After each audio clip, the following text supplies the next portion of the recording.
hoy con Javier Alfayate. Muy buenas, Javier. Hola, Sergio, ¿cómo estás? Y vamos a hablar con Javier un poquito, pues como siempre que le tenemos, un poquito de macro, cómo ve la situación. Vamos a hablar de compañías, de sectores, un buen cocido donde vamos a ir desgranando posibilidades, a lo mejor incluso de hacer alguna inversión en función un poquito de lo que vaya saliendo. Y en este caso, Javier, ¿cómo ves la situación? Porque al final sí que tú fuiste más optimista que yo, recordemos de final de año, que fuiste más optimista que yo. Hubo una primera parte del mes de diciembre que fue muy bien la cosa, luego se torció, ha vuelto a ir bien. Eso es. Y ahora yo creo que no. Bueno, ahora estamos más o menos, no nos podemos quejar. Bueno. Depende de cómo lo mires, ¿no? Sí. En este caso medio lleno, medio vacío, ahí Exacto. te lo dejo. Sí, bueno, ya hemos visto, ¿no?, cómo Europa lo ha hecho mejor, pero ya llevaba tiempo, A finales de año lo comentábamos aquí precisamente, ¿no?, que parecía que Europa iba mejor, Japón también lo está haciendo mejor. Y es verdad que Estados Unidos, sobre todo el S&P 500, ¿no?, se ha quedado ahí un poco atrás, pero es el S&P y el Nasdaq, porque luego, si vemos, por ejemplo, el industriales, ¿no?, que es el que quizás menos componentes tecnológicos tiene y, por tanto, quizás menor exposición a una subida de tipos, ¿no? Al final es un poco lo que el mercado ha descontado, ¿no? Decir, oye, parece que los tipos de interés van a seguir subiendo. ¿Se podría decir que está descorrelacionado en ese sentido un poco? Sí, lo que pasa es que la descorrelación aquí, más que descorrelación, diría rotación. Okay. ¿No? La famosa rotación no solo afecta a sectores, también afecta a países, ¿no?, o economías, ¿no? Entonces, en este caso lo hemos visto, vamos, claramente, ¿no? Bueno, ¿qué hacer en este escenario? Porque al final es un poco lo que la gente le interesa, ¿no?, y el inversor le interesa. Pues deberíamos seguir apostando o estando en renta variable europea especialmente, ¿vale? Vamos a seguir un poco como terminábamos el año, ¿no?, que éramos un poquito así optimistas. A ver, después de todas las noticias, ¿no?, tan negativas que hemos visto, subida de esos tipos, ¿no?, por la presión inflacionaria y todo esto, realmente el mercado no se lo ha tomado excesivamente mal. Claro, porque yo creo que ya lo descontaba, ¿no? Ese es un poco el tema. Ahora, ¿qué es lo que va a descontar en el futuro? Hombre, yo creo que sigue preocupado por la inflación. Entonces, en el momento en el que esa inflación no sea, o esas noticias de inflación no sean tan negativas, le falta un poquito, ¿no?, para que el mercado suba, ¿no? Entonces, yo creo que estamos en ese punto en el que quizás muchas cosas malas han sido descontadas y, por tanto, noticias malas, aquello de bad news, good news, ¿no? Noticias malas, como no son tan malas como espera el mercado, pues sube, ¿no? Entonces, bueno, estamos ahí en el que hay que estar invertidos, pero hay que estar muy selectivos, ¿vale? Como casi siempre, pero yo creo que en este entorno más todavía. Sí, porque esos tipos de interés sí que tiene pinta de que van a seguir subiendo, porque la inflación no está controlada, aunque, bueno, siempre nos dan el mensaje de, bueno, esto está bajo control, claro, ¿no?, aunque veas las explosiones detrás, ¿no?, de que te lo está diciendo. Pero bueno, esto es así, ¿no? Y nosotros, pues nada, lo único que hacemos es observar, estudiar cuáles son esos sectores que lo hacen mejor e intentar estar en ellos. Porque luego también esto de cubrir con posiciones bajistas, cuidado, porque ya habrá visto, ¿no?, el que se ha cubierto a lo mejor eso, con renta variable, pues no estará muy contento tampoco. No, porque es que estamos viendo, yo creo que quizás, no sé si es el momento más complicado para inversiones quizás de los últimos 15 o 20 años, no lo sé, pero cuando se habla por sectores a la hora de invertir, se habla de los defensivos, ¿no?, sobre todo con esta circunstancia, etcétera, pero yo creo que aún así es complicado, ¿no?, porque como tú decías, parte puede que esté descontado, pero lo que no esperaban, por ejemplo, yo creo que ahora esta semana será la tercera, ¿no?, que el dato de paro yo creo que pilló desprevenido supuestamente a todos los mercados, ¿no?, porque yo soy de los partidarios que no es que cree en cosas raras, pero entiendo que la Fed, por ciertos datos, tiene que tener acceso mucho antes de lo que ellos nos hacen llegar, ¿no? Entonces ese dato de paro, yo creo, histórico del 3,4 fue muy bueno, sí. Fue demasiado bueno, sí, yo creo. Sí. Bien, es verdad que en esas, no sé, es que yo no me acuerdo si fue en esa una semana o en la anterior, yo ya, en parte, no es que me crea un gurú, pero me sorprendió porque sabes que todos los jueves se da, bueno, pues por decirlo de alguna forma, el listado de la gente que pide las peticiones de subsidio de desempleo, Ujú. y se esperaba que iba a subir y veníamos de 200.000, una cosa de estas, o 190, y de repente cayó a 186. Sí. Y yo dije, ostras, esto... aquí hay algo raro. Hay algo raro, efectivamente, y que, bueno, en este caso fue, aquello que decía, no de bad news, good news, esto fue al revés, ¿no? Noticias demasiado positivas, claro, ¿qué pasa? Pues que el mercado lo interpreta como, oye, ten cuidado porque esto, claro, si más gente tiene empleo, pues hay más disposición, ¿no? Pues, de salario de dinero, y eso al final es una presión inflacionaria. Sí, eso fue sorprendente, pero insisto, Sergio, que yo creo que vamos a eso. O sea, es decir, vamos a que el mercado, la gente piensa que está, pues eso, ¿no? Todo muy mal y va fatal y cada vez peor, pero en el momento en el que no sale tan mal, porque hablamos de peticiones de subsidio por desempleo, al final hablamos de desempleo, que es algo malo, ¿no? Pero como no es tan malo, pues lo suficiente como para, bueno, supuestamente debería haber sido positivo, pero bueno, ya sabemos que luego hay una doble lectura. Además, aquel día fue de subir, bajar, otra de subir, bueno, una cosa... Fue locurón. Sí, pero bueno, es a lo que nos tiene acostumbrados ahora un poquito el mercado, porque no sabe muy bien hacia dónde. Entonces, hacia dónde dirigirse, fíjate. Yo es que en esto... se puede ser creyente o no, pero es que yo en este caso es que digamos que sí que me creo las declaraciones de los, vamos, tanto de los presidentes como de algunos de los miembros del BCE, ¿no? Cuando dicen que quieren ser muy duros con la inflación, ¿no? Sí. Y meterle mucho mano. Entonces, tanto ahí como después, posteriormente, incluso Luis de Guindos ha venido a decir que van a seguir subiendo tipos. Entonces, como estos datos que tú dices salen buenos, que en principio tendría que ser bueno, porque Claro. la economía está dinámica, etcétera, pero es que aquí estos hombres, no sé si decirles los hombres de negro, quieren destruir, no sé si decir del todo la economía, porque yo creo que el que quiere destruir realmente la economía es Putin, porque no para, pero estos tíos quieren frenar la economía, porque quieren bajar la inflación a un 2%. Claro, un 2, un 3. Que es lo complicado, y a lo mejor lo que no entienden es que tenemos que empezar a convivir con una inflación del 3% durante mucho tiempo. Más, de 3 al 5 es ya lo que se está hablando, sí, ¿no? Durante años, sí. Claro, a ver, esto siempre ha habido alguien, ¿no? Que ha estado ahí manejando un poco los hilos desde arriba. Les podemos tildar de pues malvados que intentan de frenar la economía, pero bueno, esto siempre ha sido así. Es decir, las economías, el problema es que cuando se sobrecalienta no va muy bien, ¿no? Claro, acaban generando inflación y eso al final la inflación empobrece, digamos, a toda la sociedad, pero sobre todo a los que menos tienen. Normalmente es lo que se ha dicho, ¿no? Siempre. Entonces, como digo, eso siempre ha estado ahí. Yo creo que, claro, depende un poquito de si quieren apretar mucho las tuercas o no. Siempre yo creo que van a mostrar como que están dispuestos a apretar mucho las tuercas, pero yo creo que luego no las aprietan tanto. ¿Vale? Más que nada porque ahora, ¿no? Con el nivel de endeudamientos que hay, ¿cómo te vas a poner si ya se ha visto, ¿no? Con un Euribor que pasa de, claro, pues casi 0 a 3 y lo que le puede quedar, claro, pues tampoco te puedes pasar mucho a apretar. Porque, ¿qué pasa? Pues que la gente no puede pagar las hipotecas, deudas, ¿no? Claro. Exacto. Entonces, tienen que apretar, pero ellos saben hasta dónde.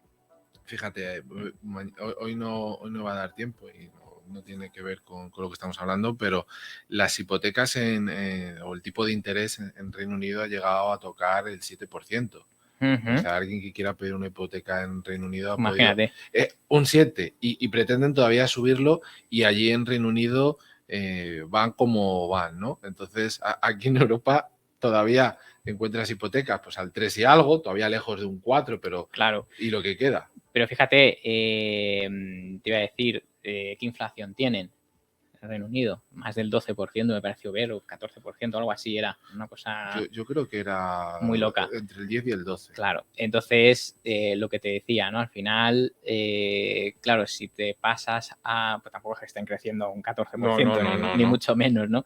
Pero si te pasas a estimular la economía, tienes ese efecto adverso, que es precisamente, bueno, ahora nos hemos pasado a inyectar liquidez, ahora hay que quitarla. ¿Cómo lo hacemos? Pues restando crédito. ¿Cómo se hace eso? Pues subiendo, o sea, es decir, encareciendo los créditos y los préstamos. Claro. En este caso, bueno, tú no sigues la parte fundamental a la hora de seleccionar compañías. No. Lo digo porque en sí, con todas estas subidas que se prevé que pueda todavía continuar de aquí al verano, en sí, quizás el sector más castigado va a poder seguir siendo el tecnológico, de ahí que veamos caer el Nasdaq bastante más, con lo cual a futuro podría ser una muy buena inversión, incluso de ir comprando, pero lo que es fuera de eso no se está penalizando de forma muy grande, ¿no? Aquí en España, según estas 2 últimas semanas, han ido saliendo distintos resultados empresariales. Las compañías han dado buenos resultados empresariales y han tenido picos alcistas. De ahí también un poco lo que estábamos hablando, ¿no?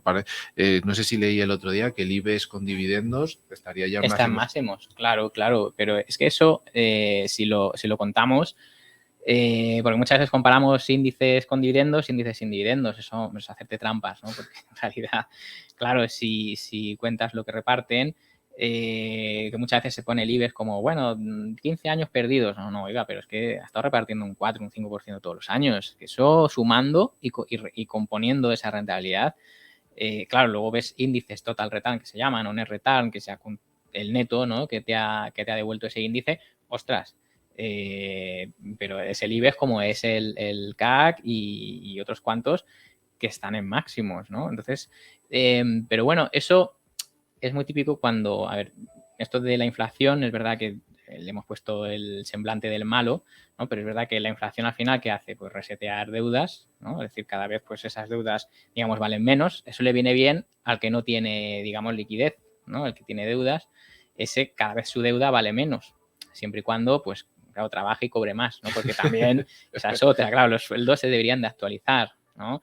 Entonces, eso a una economía, y cuando hablamos de la bolsa, las bolsas son inflacionarias también, son precios de acciones, y al final, ¿qué es lo que pasa? Que esas empresas ganan más porque suben los precios de sus productos, que facturan más, que luego al final el beneficio descontando inflación, eso ya es otra cosa, ¿no? Pero cuidado, porque podemos pensar que la inflación es negativa, y precisamente para el precio de las acciones. El otro día no sé si veía un gráfico de Argentina, por ejemplo, con pues, niveles de inflación pues, del 50, 60, como Turquía también, ves sus bolsas y dices, bueno, esto, o sea, una cosa es el gráfico, otra cosa es la economía, porque desde luego, claro, luego cuando piensas, ¿no? Dices, ya, pero ¿el valor neto cuál es? Entonces cambia la cosa, ¿vale? Ahora que has mencionado el IBEX, me hace gracia porque eso con los dividendos, pero es que la inflación es exactamente igual, o con sus monedas, ¿vale? Entonces, si vemos las cosas en perspectiva, pues al final, bueno, es de lo que hay que al final darse cuenta, ¿no? Y una cosa es batir la inflación, que es difícil, ¿no?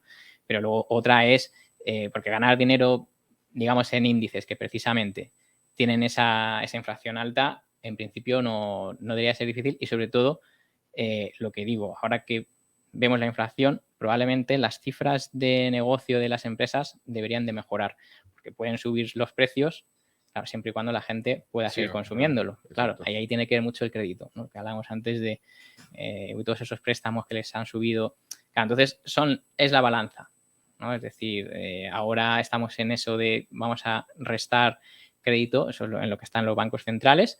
Si aprietan demasiado las tuercas, pues se harán que las economías entren en recesión, ¿no? Entonces, bueno, eso es al final la lectura, esa es digamos, la cuadratura del círculo que tiene que hacer pues la FED, los bancos centrales y todo esto. O sea, que es mucho más complejo de lo que parece, pero bueno, a priori lo que es la inflación, siempre y cuando esté más o menos controlado, no debería de ser malo para las bolsas, ¿eh? En este caso, a través de tu metodología de inversión, ¿qué sectores, dentro de esos sectores ves alguna compañía interesante todavía? Porque a lo mejor el sector sí que está interesante, pero por timing a lo mejor hay que esperar un poco.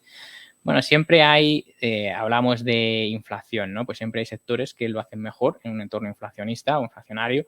En este caso, siempre son los bancos, las aseguradoras, digamos, bueno, el sector financiero, el que se beneficia directamente, ¿vale? Es verdad que en el año 2022 le costó un poquito, pero ya se ha visto, ¿no? Realmente es uno de los sectores que mejor lo han hecho después del petróleo, petroleras y gas, que bueno, eso de momento son los fuertes, especialmente aquí en Europa. En Estados Unidos tiene alguna corrección y tal en cuanto a petroleras, pero aquí en Europa, bueno, tenemos esos tres sectores, asegurador, bancario y petróleo y gas, que lo hacen bien. Luego, por ahí a la derecha parece que le empieza a adelantar el sector defensa. Claro, esto cuando el conflicto pues se ve que va a continuar, pues claro, lógicamente el inversor dice, oye, aquí puede haber otro sector que lo va a hacer bien, ¿no? En este caso, pues ese sería también, es el de industrias y bienes de industriales, y luego tiene su sector de defensa. Es decir, está ese, o sea, en esos dos, los que puede ser que ahora pues también lo hagan bien. Y luego el consumo defensivo clásico, que ese, bueno, cuando las bolsas empiezan también a caer o tal, eso es otro sector de los que se deben de coger, ¿no? Entonces, bueno, a partir de ahí, pues, ¿qué se puede hacer? Pues bancos hay un montón, pero, bueno, CaixaBank, BBVA, Santander, Bankinter, incluso todos esos bancos nórdicos también hay unos cuantos. De base, yo creo que deberían estar en cualquier cartera. Alguna petrolera, Total Energy, Shell, yo creo que también tendrían que estar. Aseguradoras, pues tenemos Munich Re, General, y hay unas cuantas también por ahí. Pero bueno, tampoco para entrar en demasiados detalles, yo primero haría esa búsqueda, bueno, primero de índice, ¿no? Hablamos de Europa, Japón, nórdicos que lo hacen mejor, y luego ahí nos centraríamos en esos 3 sectores, 3, 4, ¿vale? Que puede haber. Por supuesto, al final, cuando todo sube, porque si todos los índices suben, pues al final es verdad que la mayoría de sectores van a subir, pero ya que me preguntas, vamos a centrarnos quizás en los que lo están haciendo bien y sobre todo se benefician de esos tipos de interés que parece que van a seguir subiendo, porque se maneja, ¿no? Subida de 50 puntos básicos la siguiente reunión del BCE y luego ya bajarlo a 25, ¿no? Igual que en la FED también más o menos. O sea, que eso no va a parar, parece. Nos queda apenas un minuto, Javier. ¿Dónde te pueden encontrar? Sí, pues estoy en Twitter, Javier Alfayate, con Y y todo seguido. Soy gestor de fondos de inversión en GPM, Sociedad de Valores. Ahí también gestiono un par de fondos, GPM Gestión Global, GPM Tendencias Internacional, que además basamos las decisiones, ¿no? en todo esto que comento, ¿no? De buscar fortalezas, buscar momentum.